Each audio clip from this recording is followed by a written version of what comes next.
আত্মাকোয়া channel, সত্যের সন্ধানে। গুনাহ দূর করার উপায়গুলো হলো আমাদেরকে অতি শীঘ্রই মৃত্যু আমাদের কাছে আসার আগেই তওবা করে ফেলতে হবে।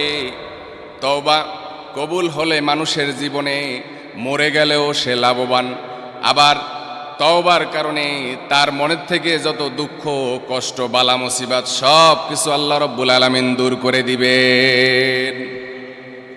তওবা ছাড়া যদি কেউ মরে যায় তাহলে সে গুনাহগার অবস্থায় মরল। অথচ আল্লাহর ঘোষণা হচ্ছে ওয়ালা তামুতুন্না ইল্লা ওয়া আনতুম মুসলিমুন, মুসলমানেরা যাতে খাঁটি মুমিন না হইয়া কবরের দেশে না আসে। তাহলে তওবা না করলে কি খাঁটি মুমিন হওয়া যায়? তওবা ছাড়া যদি মারা যায় তাহলে সে গুনার বোঝা মাথায় নিয়েই কবরের মধ্যে গেল। আর কবরের মধ্যে মাফ করানো কিন্তু কঠিন ব্যাপার। কবর হলো আখিরাতের প্রথম মঞ্জিল। এই মঞ্জিল যার জন্য সহজ হবে, আখিরাতের বাকি যতগুলো স্টেপ আছে, যতগুলো ধাপ আছে, সবগুলো ধাপ তার জন্য সহজ হবে। আর কবরের প্রথম মঞ্জিলটাই যদি তার জন্য কঠিন হয়, বাকি যতগুলো স্তর আছে তার জন্য কঠিন থেকে কঠিন হবে। পারবো সেগুলো পরিস্থিতি ট্যাকেল দিতে? আমরা কি বলেন, পারবো? প্রস্তুতি না নিলে সম্ভব না।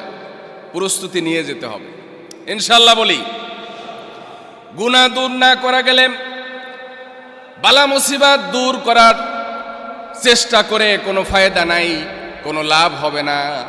বালা মুসিবতকে আমরা কখনোই ঠেকাতে পারবো না। বালা মুসিবত সময় মতোই আমাদের উপরে এসে উপস্থিত হয়ে যাবে। কখন যেন আমাদের নির্মিত এই বিল্ডিংটা আমাদের উপরেই ভেঙে পড়ে। কারণ হচ্ছে এগুলো আল্লাহ পাকের নিয়ন্ত্রণ, আল্লাহ পাকের হুকুম মানে। আল্লাহ পাক যদি হুকুম করেন তাহলে এ দুনিয়ার সব কিছু ভেঙে খান খান করে দিয়ে আমাদেরকে ক্ষতিগ্রস্ত করতে পারেন কি পারেন না? এই বিশ্বাস আছে না নাই? সেই জন্য আমরা যতক্ষণ বেঁচে থাকব ততক্ষণই আল্লাহর ভয়ে আতঙ্কিত থাকব, ততক্ষণই সবচেয়ে বেশি ভয় করব আল্লাহকে। আমাদের এই বিশ্বাস রাখতে হবে আমাদের জিন্দেগিতে আল্লাহ ছাড়া আর কাউকে ভয় করার দরকার নাই। এজন্য সবচেয়ে বেশি ভয় করতে হবে কাকে? আরো জোরে বলতে হবে, সবচেয়ে বেশি ভয় করতে হবে কাকে? নাকি নেতাকে ভয় করবেন, নাকি সন্ত্রাসকে, নাকি চাঁদাবাজকে ভয় করবেন, পুলিশ প্রশাসনকে ভয় করবেন? নাকি কারো ভয় অন্তরে রাখা যাবে না। একজনের ভয় লালন করতে হবে, চিল্লায়ে বলতে হবে সেই সত্তা কে আমাদের জন্য? আল্লাহর ভয় আমাদের অন্তরে জাগ্রত থাকলে কোনো বালা মুসিবত আমাদেরকে স্পর্শ করতে পারবে না। সমস্ত বালা মুসিবত আমাদের থেকে পালিয়ে যাবে। সুবহানাল্লাহ বলেন। আত্মাকোয়া চ্যানেল, সত্যের সন্ধানে।